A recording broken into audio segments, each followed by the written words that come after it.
बिहार सरकार के पूर्व मंत्री और राष्ट्रीय जनता दल के राष्ट्रीय महासचिव माननीय श्याम रजक रांची में प्रेस कॉन्फ्रेंस करते हुए जनता पार्टी और देश के प्रधानमंत्री नरेंद्र मोदी की निशाने पर लेते हुए कहा कि एक तरफ जहां देश के प्रधानमंत्री इतने बड़े बड़े पूंजीपतियों को बैंकों के माध्यम से लोन दिलवा रहे हैं, वहीं देश के किसानों और छोटे व्यापारियों को लोन दिलाने में असमर्थ है। वहीं एक तरफ जहां किसानों को ऋण माफी की बात कर रही थी, उनकी ऋण की माफी नहीं हो पा रही है। अदानी और अंबानी के ऊपर विशेष ध्यान रखे हुए वही केंद्र के भारतीय जनता पार्टी सरकार बैसाखी की सरकार चल रही है। वही 2024 में झारखंड विधानसभा चुनाव होने वाली है। इस पर इंडिया घटक के फुल बहुमत के साथ जीतकर सरकार बनाने का काम करेंगे, चाहे केंद्र के कितने भी मंत्रियों को झारखंड में लाया गया है। निश्चित तौर से झारखंड से बीजेपी का सुपड़ा साफ हो जाएगा। आगे क्या कुछ का सुनिए। स्वागत जोहार। मैं निजी कार्यक्रम में आया था, लेकिन मैं धृष्टता नहीं कर सका क्योंकि आप लोग के साथ जो संबंध है उस संबंध में मैं अगर अनुपस्थित रहता और आपके साथ वार्तालाप नहीं करता, संवाद नहीं करता, तो मेरे लिए कमी रह जाती और आपकी शिकायत रह जाती। इसीलिए कोई राजनीतिक रूप से मैं नहीं आया, मैं एक निजी कार्यक्रम में आया। लेकिन मैं राजनीतिक व्यक्ति हूँ तो निश्चित तो मैं कार्यालय में आया हूँ। तो मैं सबसे पहले तो हेमंत सरकार वापस आई और उनको जेल से बेल भी मिला, तो सबसे पहले मैं हेमंत सोरेन का बहुत बहुत स्वागत करता हूँ कि जनता की जो इच्छा थी, जनता की जो शिक्षा थी, उसके अनुरूप वो आए और बीजेपी की जो चाल थी, आरएसएस की जो चाल थी, उस चाल को नाकाम करके हेमंत सोरेन को फिर से आना पड़ा और आए और सरकार बढ़िया से चलेगा। क्योंकि देश की स्थिति, लोकसभा चुनाव हो गए, लेकिन उस चुनाव में पराजय से भारत की सरकार उबर नहीं पा रही है। सरकार में जनता ने जो जनादेश दिया, हम विपक्ष में बैठे, वो सत्ता में बैठे, लेकिन सत्ता में बैठे तो जनता के बीच वो गए थे जिन सवालों को लेकर, उन सवाल उनके लिए गौण हो गया और उनके लिए वही हिंदू मुस्लिम संविधान, वही उनके लिए एजेंडा रह गया। जनता ने उनको जो भी वोट दी वो विकास के लिए दी, महंगाई को खत्म करने के लिए दी, बेरोजगारी को खत्म करने के लिए दी, लोगों में समानता के लिए दी, लोगों में सामाजिक सौहार्द के लिए दी। लेकिन वो उन बातों से अलग हट करके फिर वही, और उनको उत्तर प्रदेश जैसे जगह में उनको पराजय का मुंह देखना पड़ा। और अभी जो बाई इलेक्शन हुआ उसमें भी उनको पराजय का मुंह देखना पड़ा है, लेकिन वो सुधर नहीं पा रहे हैं और वो सुधरेंगे भी नहीं, क्योंकि जो स्वभाव है उनका, वो स्वभाव आज से नहीं 5000 वर्षों से के उनके पूर्वजों का स्वभाव रहा है।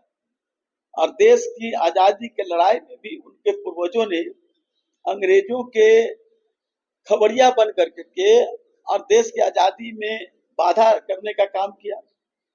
आज उनको बहुत याद आ रहा है। आज कभी संविधान हत्या की बात कर रहे हैं। मैं कह रहा हूं कि हम लोग भी आपातकाल में जेल में गए थे, आपातकाल का कोई समर्थन नहीं कर रहा है, लेकिन आपातकाल 50 साल पहले थी, हम उसके दंश से झेले थे। हम लोग भी 17 महीने जेल में रहे थे, हमने भी उसको सहा था। लेकिन आज उससे बुरी स्थिति है, तो नई आफत स्थिति को छोड़ करके आपात स्थिति को याद कराना, आप अपने जो दुर्गामी रहे, आपकी जो समस्या है जिसका निजात नहीं कर रहे हैं, उससे आप लोगों को गुमराह करने का काम कर रहे हैं। समस्या क्या है आप बार बार कर रहे हैं, लेकिन इस देश का अभी रिपोर्ट आया, आर्थिक रिपोर्ट जो आया है, उसमें आप कहाँ खड़े हैं? आप वहां पर भी आप बहुत नीचे पैदान पर हैं। आपकी स्थिति आर्थिक रूप से भी विपन्न है। आप इस झारखंड, बिहार जैसे जो पिछड़े राज्य हैं, इसको आप कोई विशेष सुविधा भी नहीं दे रहे हैं। यहाँ तक कि झारखंड के जो बकाया रॉयल्टी है, उस रॉयल्टी के लिए भी आप कुछ देने का काम नहीं कर रहे हैं। तो आप तो कुछ कर नहीं रहे हैं। शैक्षणिक माहौल ऐसा है कि नीट में सुप्रीम कोर्ट बार बार कह रही है कि आप इसको वापस लेने के लिए या इसको रद्द करने के लिए आप करिए, लेकिन आप बार बार नई नई बातें कह करके आप सुप्रीम कोर्ट को भी उलझाने का काम कर रहे हैं। तो शैक्षणिक स्तर पर भी आप जो हमारे लोग हैं उसको आप बेकार कर रहे हैं। आर्थिक रूप से आप सिर्फ बोल रहे हैं कि हम 5 किलो अनाज दे रहे हैं। इस देश की आप आर्थिक स्थिति कह रहे हैं कि ठीक है, फिर 80 करोड़ लोगों को आप 5 किलो अनाज दे रहे हैं, तो कहाँ है आपकी आर्थिक स्थिति? और 5 किलो अनाज से क्या उनका जो होना चाहिए बच्चों का पौष्टिकता, जो उनकी रैंकिंग होनी चाहिए, वो हो रहे हैं क्या? उनके पास गेहूं और चावल खा करके क्या इस देश की सीमाओं पर सुरक्षा करने का काम कर पाएंगे क्या? तो आप भूख सूचकांक में आप सबसे नीचे हैं। आपसे ऊपर बांग्लादेश है, पाकिस्तान है, आप उससे नीचे हैं। ये हमारा आंकड़ा नहीं, आप ही का आंकड़ा है। आप शैक्षणिक स्तर पर आप पीछे हैं, लॉ एंड ऑर्डर में आप पीछे हैं। लॉ एंड ऑर्डर जो उत्तर प्रदेश का बिगड़ा है, अब तो यह हद हो गई कि आप इतने घमंडी, इतने बड़े आप अपने को कर लिए कि देश का एक राज्य का राज्यपाल का परिवार जिस तरह से लॉ एंड ऑर्डर अपने हाथ में लेकर के और यह एहसास कराने का काम कर रहा है कि संविधान हमारे हाथ में है। 5000 वर्षों के पहले जो बड़े लोग एहसास गरीबों का कराते थे कि देश समाज के हम मुखिया हैं, हमारे अनुसार चलना होगा, वही काम इस देश के जो मुखिया है, उनके लोग हैं, उस तरह का एहसास कराने का काम।